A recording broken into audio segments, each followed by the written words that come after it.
Hello, Ines Hegres Garcia here with Miamism.com and our next episode of Tips and Tricks to Navigate the Miami Real Estate Market.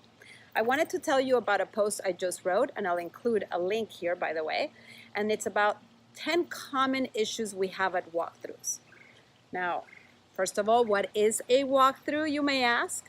So whether you're renting, buying, or selling real estate, the last thing you do before moving into the property, you do a final walkthrough just to make sure the terms of the contract are met, the condition of the property is okay to your standards. Now, here's where it gets ugly.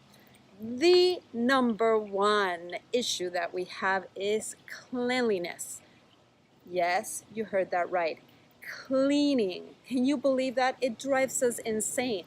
So, to prevent issues, we'd like to tell you more about it.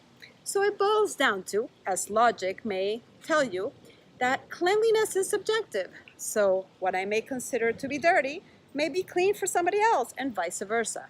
So what does this mean?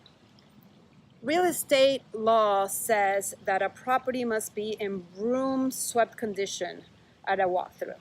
Okay, so technically you only have to sweep up, you're done, right? But everybody gets upset every single time. So we ask our clients to go a little bit above that.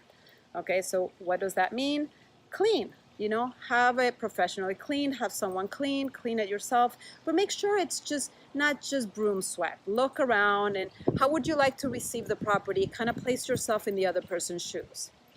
Same applies if you're a buyer. If you're a buyer, do not expect an impeccable property. Expect to have to clean. This happens every single time, and it drives us insane. No matter how much we prepare buyers or sellers, they always get mad. And it always leaves a little bit of an uncomfortable situation at the end. It's not rocket science. It should be pretty simple. So that's it. Go a little bit above the expectations, and everything will be okay. So until our next series, all we ask is that you like, share, and subscribe, please, and hope to see you in the next episode.